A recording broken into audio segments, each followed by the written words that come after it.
They're not doing it themselves. They get into a position because they're unwilling to work hard or do the right thing. And I believe that God helps those that help themselves. And if you're not going to take care of it, then why should I be the Band-Aid? And that's not useful to anyone. God didn't put me here to be your Band-Aid. Hey everybody, Chris G here. Yes, again, a week has gone by and we have a Titan's Tale today, and we are in for a ride. I've got John Hewitt here. He's all the way from Virginia, and he is an author and entrepreneur galore. We're going to have a great time listening to his stories. So everybody, please welcome John. How you doing, John? I'm incredible. Thanks, Chris. It's my pleasure. John, can you tell us a little about your history before we get into our discussion today?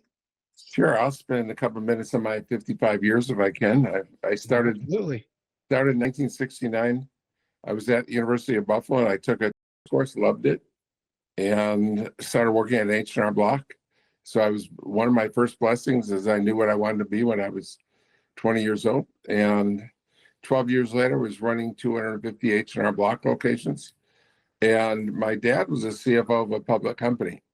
And he bought one of the first Apples by mail, and he liked it better than the mainframe that was running his public company. And so he decided we should computerize taxes. After about a year it took to convince me, I left H&R Block and he left his public company. And we built, 1981, the first tax software for an Apple computer. No one wanted it, way ahead of its time. Got blessed and found a company called Mel Jackson Tax Service. They were located in Virginia Beach, and he had died. We bought 6 offices from his widow. We merged the 2 companies, changed the name to Jackson Hewitt, went public, and 15 years later sold it for $483 million. So it went on to be a $1 billion company. So my first huge venture was Jackson Hewitt, 6,000 offices, 23rd largest retail chain in the country, $1 billion company. After selling it, I had a non-compete that lasted for 3 years, but my non-compete didn't cover Canada because Jackson Hewitt had never gone to Canada. Having grown up in Buffalo, I saw what H&R Block was doing in Canada. I knew Canadian taxes, so we opened Liberty Tax in Canada. And within 3 years became a top 100 retail chain in Canada. So now I built one of the top 100 chains in US, top 100 in Canada. When my non-compete ended in 2000, came back to the United States. And now I had to compete against myself, my own name, my own software, my own system, my own people. And yet, not only did we grow faster than them, we grew faster than Jackson Hewitt and H&R Block combined. We opened 4,000 offices in 12 years. My second public company, second company worth $500 million. Again, I sold my stock, and now we have, over the last 5 years, we have loyalty brands. And loyalty brands, instead of focusing on just tax, which I did with Jackson Hewitt and Liberty, we have 3 different initiatives, 8 different companies. We have focus on, one of our focuses is tax and accounting. Second focus is construction, led by our roofing and siding and solar. And third is, and our fastest growing, is pets. Pets is, the world of pets has changed. I love the pet industry. Already after 3 years, our Zoom and Grooming mobile grooming company is the largest in the United States and one of the 25 out of 4,000 franchisors in the United States, one of the top 1%, one of the top 25 fastest growing of any kind of franchise. So that's my 55 years in a nutshell. We're going to get into some details here. You said the market has changed. How has it changed? There's a humanization of pets that over the last 5 to 10 years, things are changing. For example, young people, 20, 30, 40-year-olds are having pets instead of children. pets are being there. The amount of money spent on them is increased. It's doubled in the last 4 years and expected to double again in the next 4 or 5 years. So they do operations. They have there's companies that pick up poop. There's insurance, pet insurance. There's cremation. There's services for after they're deceased. They have dog walkers, pet sitters, special foods, special treats. I mean, it's a dramatic change in society that is that we're riding the wave of. That's amazing. Well, let's go back to 1969. You took a class on taxes, and you went to work for H&R Block, right? So after that, when did you see the opportunity, or you said your father, was that right? Did he talk you into leaving, or how'd that all come about? I give 100% of the credit to my dad. Yeah. Mostly because I wasn't fooling around with computers. He was. And number two is I was so happy at H&R Block. I had when I started, my dream was to be an H&R Block regional director and managing, one of the top management people at Block. And by the time I was 30, I reached my dream, what I thought was my dream career. So I was in kind of la heaven. And my dad was always wanted to be an entrepreneur. He just had too many. He was poor when he grew up, and had too many children too quickly, so he couldn't afford to do it until then. And so now I was old enough to help him, and he had enough money, and everything was timed properly. So my dad was the visionary. He pulled me against my will out of H&R Block. I'm guessing you're glad he did now, right? Yeah. I built 2 companies that were worth $1.5 billion. I'm the only person that's built 2 of the top 100 retail chains in the country, and I'm on my way to my 3rd. They say third time's the charm. So yeah, it was needed in my life. I just didn't know it. Were you married at the time? I had married with 4 children. It was a risky endeavor for sure. Yeah. Did you have anything you had to overcome? Oh, massive. God, God doesn't put anyone here to skate through. I faced over the last, that was 42 years ago, and I faced massive adversity, and almost went bankrupt twice. One because of external factors, another internal. But there's not a day that goes by that I don't face adversity or make mistakes. There's no school in this country on how to be a CEO or how to build a company exponentially. And I call it, I've been in school for 42 years. I call it the school of hard knocks. They say people that have been the most successful have made the most mistakes. I've made so many mistakes. And as a franchisor, that's what your franchisees get. They get to avoid all the same mistakes that we've made. What, when you almost went bankrupt, what was like the calling call? Said, hey, wake up, or you got to do something different. Well, one time we almost went bankrupt because we overexpanded. And Too so fast? we learned, I learned that lesson very, very unfortunate. I mean, it was sadly, but it was a good lesson and needed lesson that you have to stay within your means.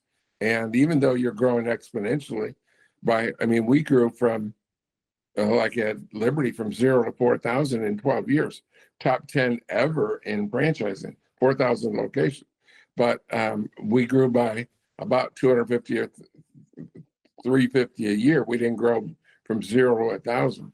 So we learned to pace ourselves, even though it was remarkable growth. It was doable. So and the second time it was caused by external forces. The IRS caused the problem for the whole industry. But you have to tighten your belt sometimes and change your procedures to learn from from your mistakes or your adversity. So you go through life, you're building your businesses. You sold your first one. Well, actually, I'm before you even talk about selling it. You went public, right? Yes. What kind of journey is that? Is that a easy decision or Oh I no, worked for a, it's a fun time, but a stressful time, yeah, because the now you have to reveal everything to the world and your competitors. So you're a much more open book. It was a lot simpler the first time in the 90s, because that was before Sarbanes-Oxley. Now with Sarbanes-Oxley, after the in the 21st century, boy, is it onerous. I mean, you have to pay. We were paying at Jackson Hewitt, I'm sorry, at Liberty Tax, we were paying about $4 million in costs just to be a public company a year. So it's very onerous, all the hoops you have to jump through to make sure that you're transparent to the public and you're above board and honest, and you have to check yourself and then report yourself. So it was a lot easier in the 90s than it is in the 21st century. I'm next time I go public, I'll be exiting the company. I'll let someone else do it. was it a need for infusion of cash while you did it instead of staying No, private? both times I had investors who had made a lot of money that were illiquid. When you're a Mhm. private company and someone, let's say my investor, my private equity at Jackson Hewitt had invested $3 million and it was worth $60 million and wanted his money. Well, Sure. as a private company, where do you get $60 million? $9, yeah. So we went both times. It was at the pressure from our investors, who I made so much money for. They wanted to have liquidity to cash some or all of their stock. So when you do that, do you take stock as well? When you take your Yes. portion of stock just like everybody else? Well, in each of those cases, we did not. So how do you get out? I guess. I eventually sold. Well, with Jackson Hewitt, we eventually sold the whole company, Hmm. and so they bought every share of stock for 483 million cash. Somebody else bought it. A In bigger company bought it. Okay. Yeah, so yeah, a large company bought it. Like a $20 billion company bought our $483 million company. Mhm. Then at Liberty, I had private equity, about 5 private equity firms combined together to buy a couple of myself out and one other large investor. How do you decide to go from different companies? Or what? Yeah. It's you made your money, and now you decide, well, I don't feel like sitting around doing anything. I want to do another one. You just you sit down with a group of people, or you kind of do it yourself. How's that work? Well, each time when I left Jackson Hewitt, I took my top 4 people with me. Okay. And when I left Liberty, I took about the same number of people, including 2 of the same people that had left Jackson Hewitt with me, left Liberty with me. So I have a small group of a small nucleus that of very loyal people. That's why we call it loyalty brands, because I have a dozen people that have been with me 22 years or longer. And so we have a core group of people, and then but the decision makers is just a handful of people. Got you. A small nucleus. Yes. You guys had intentions on doing something else when you left, I assume. And Yeah. When I was young, I thought most people retire. I'm 75 years old, and most people are long retired by my age. And when I was a kid in high school, I was poor, but I was cocky. And I knew I was going to get rich and become a millionaire. And I said to myself, maybe to others, I'll just get rich and retire. I'll make a few $1 million and retire. But along the way, I learned that once you get that check, that's anticlimactic. The journey is the joy. It took 15 years at Jackson Hewitt to cash in. Well, you got to enjoy the 15 years. And then I realized once I cashed in, what would I do? There's nothing more rewarding in this world than improving lives. And I've improved thousands of people's lives, tens of thousands of people's lives. I brought in over 5,300 franchisees, and they had hundreds of thousands of employees, made thousands of millionaires, and changed in lives. And when you change one person's life or one couple, then you change their children and their employees. So I've just an incredibly rewarding and happy time helping other people. And they got to kill me to stop me. Do you have I want to call it a pet project, but do you have a foundation or something where you actually help others, not necessarily directly with like making a business, or were you help the needy or help some special thing that you like to focus on? Well, one of our principles is to give back. And I started in the same month I started Liberty Tax in January of '98. I started I was called to, I felt called to help in world hunger. So I've been working in world hunger with the Hewitt Foundation for about 5 years. But in January of 1998, I partnered with a Methodist minister who I'd been working with in world hunger, and he had a great in United States only charity that was called Society of St. Andrew, but they were just helping in malnutrition. People don't starve in the United States, and I felt compelled to help starving people around the world. So he and I started a organization that our mission statement was the same as the name of the organization. It was called Stop Hunger Now. And I gave all the money and he did all the work for about 3 years. And then since then, I'm proud to say that there are over 100 employees. And since 1998, we've distributed over 500 million meals around the world in about 60 countries. So I did that. I was chairman of the board, he was CEO, and we built this incredible World Hunger Organization.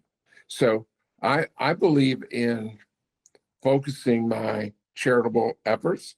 So I focus on two things. One is world hunger, and the other is the church. Thank you for that. That's a good Titans tale to share. And I done lost my train of thought, because that was a really good one. Does money change you, or do you think you've changed? Does money change you? I think that someone said it, I forget, one of the comedians said something like, or one of the movie stars said that it just makes it's when you're miserable, it just makes it less painful, right? So Right. no, money doesn't I'm more comfortable. Everyone has stuff to worry about. And once you've made enough money, you don't worry about money anymore. But most people, not me, worry about losing their money. So now you have a different worry. You worry about, oh, I don't have enough money. And then when you get enough, you worry someone's going to take it. So, I mean, you never stop worrying or stop anxiety, or you never skate. So money doesn't change the fact that you have to face adversity. And it causes a lot of problems. I mean, all of my Different problems, yeah. every person I know that's a quasi friend or friend almost wants to borrow money from me at some time, and they don't ever mean to borrow money. I mean, in the past 30 years, only like my sister has paid me back. When they say, can I borrow $10,000 or $50,000 or $500, what they really mean is, can I have a gift of that amount of money? So everyone's at your doorstep. Both everyone you know and everyone that meets you wants you to contribute to their charity. Mhm. If I did a presentation at Ohio State one time, and there were 3 money raisers that were at the dinner. I met with Coach Jim Tressel and the Tom Ryan, the wrestling coach, and there were 3 money raisers there trying to get money from me. So everyone wants your money, and your net, and everyone. I mean, even my own children are they know that I could make their life easy and just give them money, and so they're resentful that I don't just give them money. But if I gave money to everyone that wanted to, then I wouldn't have any money. Yeah. Right. So, but I've learned that I think was it who was the I think it's biblical. Neither a lender or borrower be. But if not, it's Shakespeare. But yeah, One of the two. That phrase is pretty powerful. Neither, and it's money causes simplifies a lot of things, and I can do virtually anything I want. But on the other hand, it's bothersome because not a day goes by that people aren't asking me for things, and aggravated if when I don't help them. Does it aggravate you too, or do you just get kind of used to it? Oh yeah, it's a nuisance. It's a nuisance, and it's I feel guilty. I feel guilty when I see my friends and relatives and acquaintances. I see them suffering, and I could change their life for a minute, but I believe that, and I watch them. They're not doing it themselves. They get into a position because they're unwilling to work hard or do the right thing. And I believe that God helps those that help themselves. And if you're not going to take care of it, then why should I be the Band-Aid?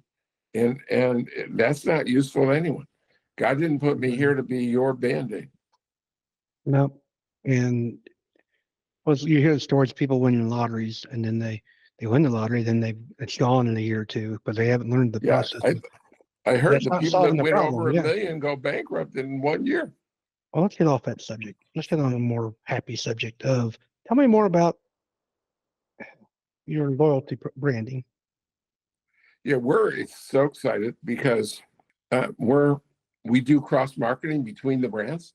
Mm-hmm. So, for example, our largest ATAX location has 5,000 customers, and over 3,000 of them have pets that need grooming.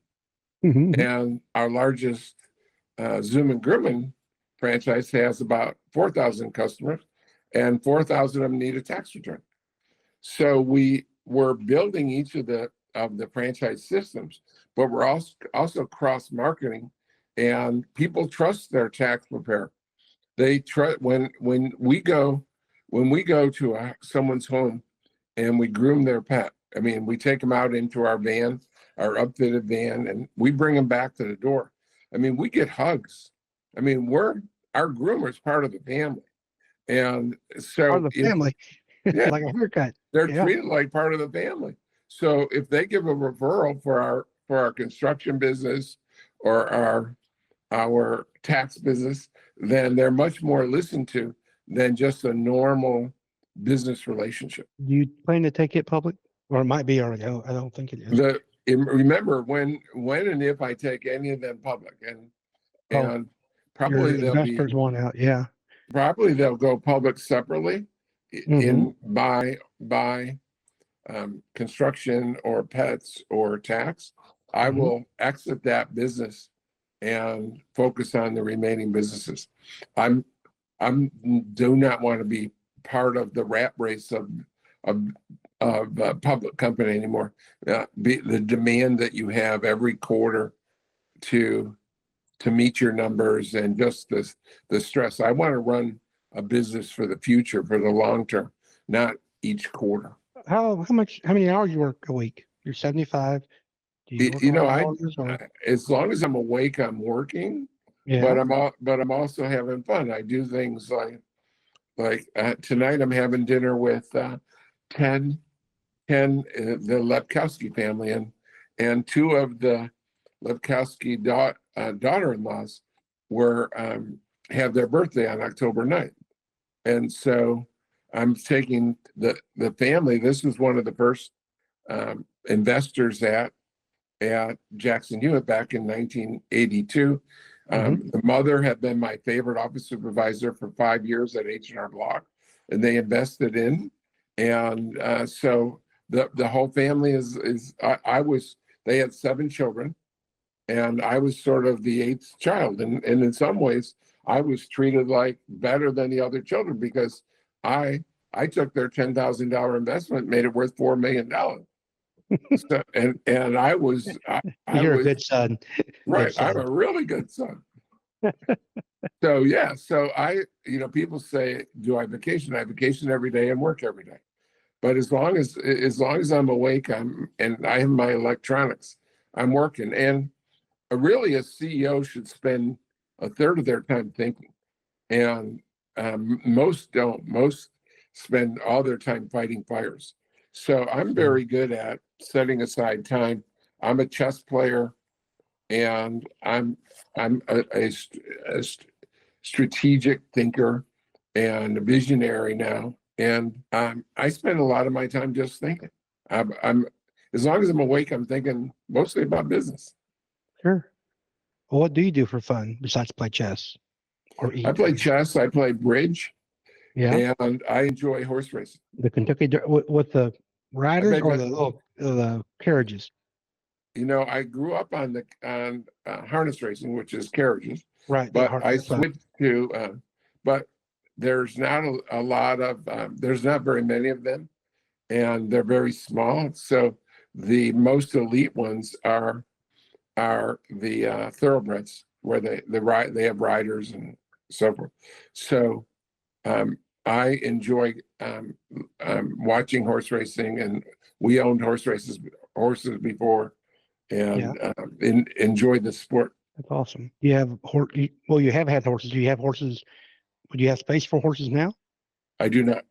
You're not. Okay. Now, I probably wouldn't be answering the right question if I didn't think about this. But so who does your taxes now?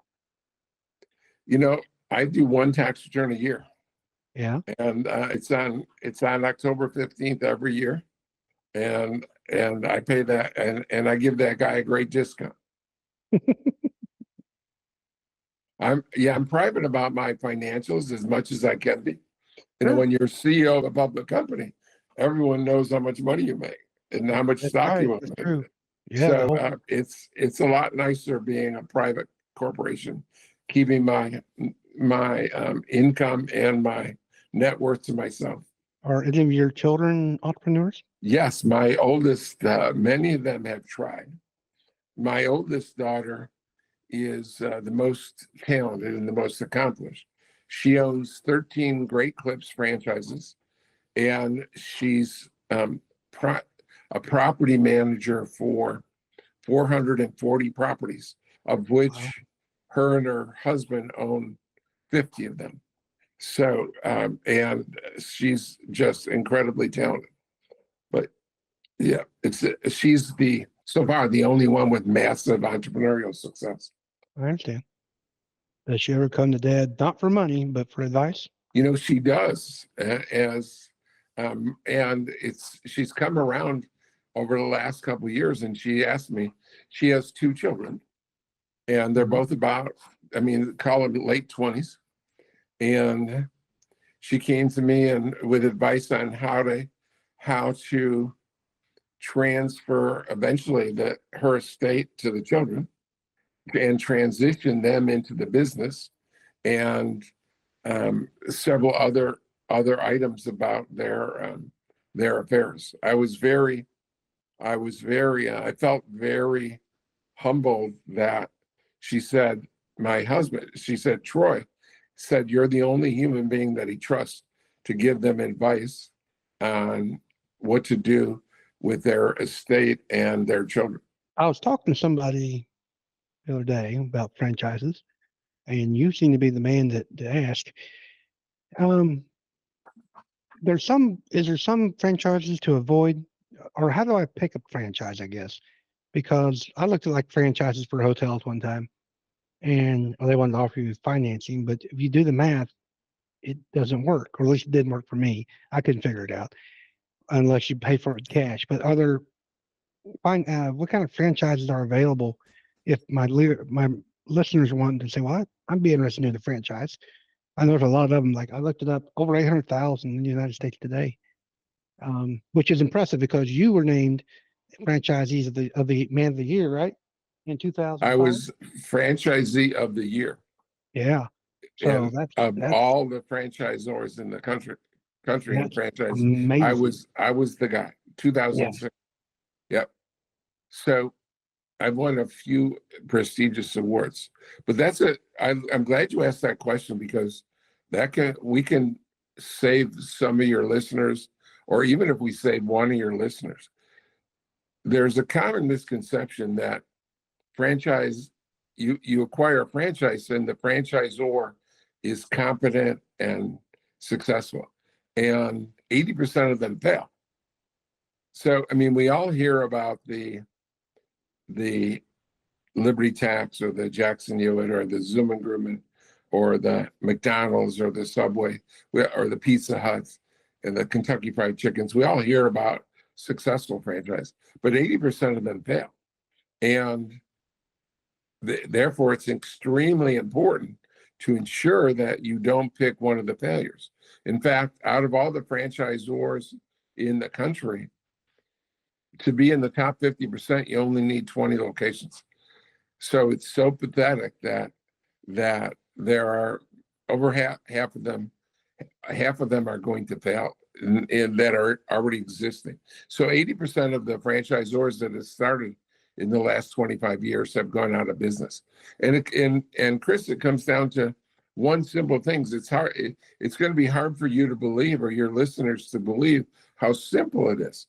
It's just incredibly common sense simple, and yet they fail.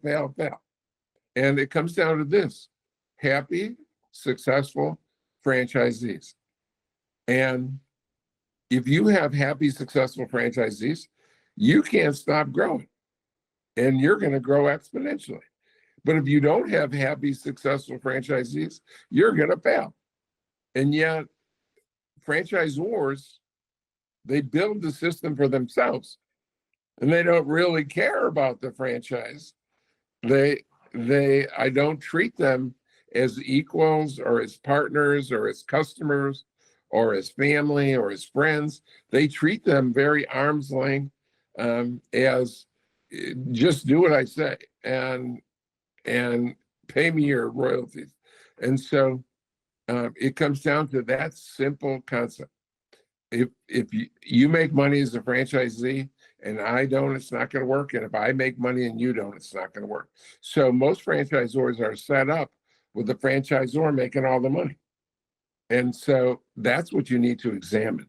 So when you examine a franchise system, you need to check with the franchisees to see that they're both not just happy, because I've seen people lose money and still be happy for a while. But they have to be a good return on investment. So you have to have a fair return on your investment of your time and money, and you have to be happy. If you have that, so that's what you look for when you look for a great franchisor. Is there a population size that works better than another? I'm assuming the larger the better, but can you have too small? There are very few franchise systems that have failed because they put in too many locations. So that would be very, very rare. What we do, for example, is if H&R Block didn't, in the tax industry, if H&R Block didn't exist, we would have to do a demographic study and figure out if there was enough customers in a population to support a location. But we copy what Burger King does. McDonald's spends $35,000. They find a location. They do the demographics, find a location. Burger King doesn't spend anything. They just get next door to McDonald's. Right. So what we do is we divide the number of H&R Blocks into the population of the country, and that's about 35,000. So every territory has an H&R Block and about 35,000 people. And so if you're in Missouri, if we go to St. Louis and there's 24 H&R Blocks, there's going to be 24 ATEX.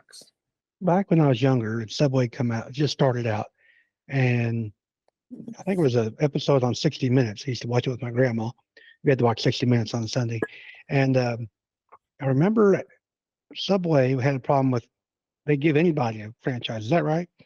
Like it didn't matter if they were down the street, 2 blocks away. Now they probably changed things since then, but Well, you're going back 30 or 40 years. So I know I am this is, 54. yeah, But this is, anyway, I and, remember the and, conversation. It was intriguing to me. yeah. So you're asking me to think back 30 or 40 years and about my Subway, I'm not in that industry, but Right. this is my impression from being around. I mean, I've been one of the leaders in franchising for 40 years.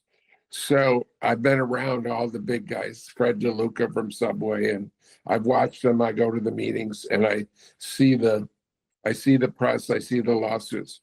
My impression with Subway, it was more that they made the mistake that you were talking about just before this, that I said there not very many companies have done this, but Subway did it. They put locations too close together. And so they hurt the each franchisee because they were too close together. While that's rare, Subway back 30, 40, 50 years ago was one of the guilty parties of doing that. Is there a good area? And I guess it might depend on the market. It depends on the industry. Yeah. So for example, if you're a ATEX franchise, you get a population of 35,000 people. If you're a Zoom and Grooming franchise, you get a population of 125,000 people.